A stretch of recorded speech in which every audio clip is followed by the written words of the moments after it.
जब मैं 8वीं कक्षा में थी तो एक प्रतियोगिता में मैंने तृतीय स्थान हासिल किया और उस दौरान मुझे उपखंड अधिकारी से सम्मानित होने का मौका मिला।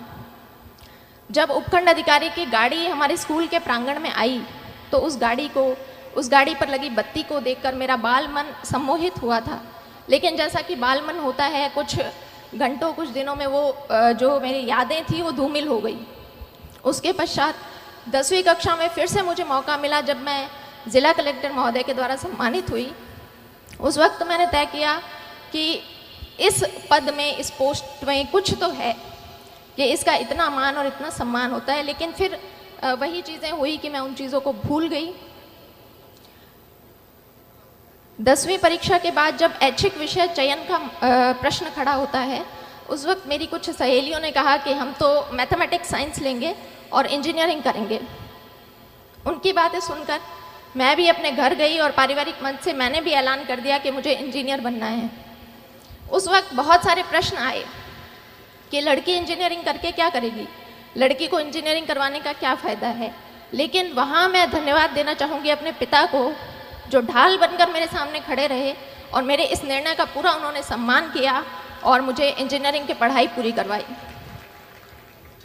इंजीनियरिंग की पढ़ाई 4 साल पूरी करने के बाद मैं फिर से एक ऐसे बिंदु पर खड़ी थी जहाँ से बहुत सारे रास्ते निकल रहे थे और उन रास्तों में से मुझे किसी एक रास्ते का चयन करना था।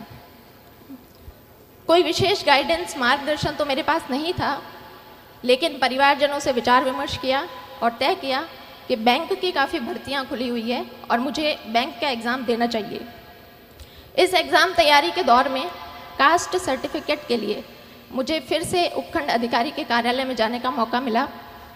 उस दिन उनके कार्यालय के बाहर भीड़ को देखकर फिर से एक बार मुझे लगा कि इस पोस्ट के लिए मैं ट्राई कर सकती हूँ।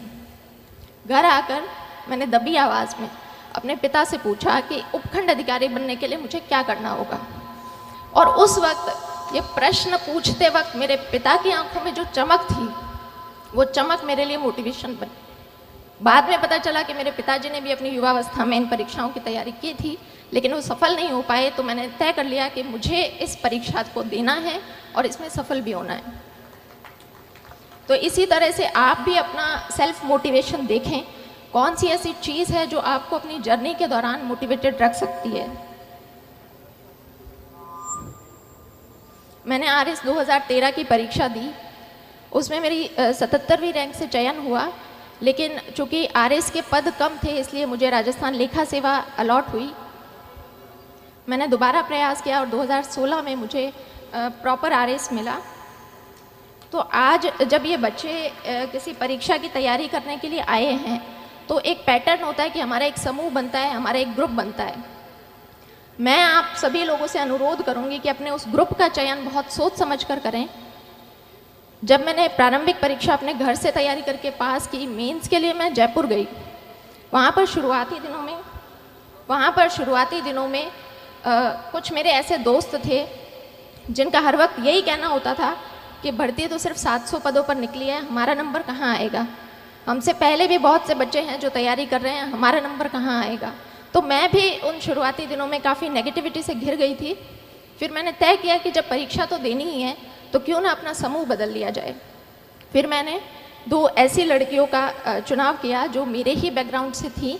हमारा बस एक ही डिस्कशन रहता था कि भर्ती तो सैकड़ों पदों पर निकली है, हमें तो सिर्फ एक पद चाहिए। और आज हम तीनों लड़कियां आरएस अधिकारी हैं और वो जो ग्रुप जो नेगेटिविटी की बातें करते थे वो आज भी आरएस की परीक्षा दे रहे हैं। इसलिए आप पॉजिटिविटी बनाकर रखें।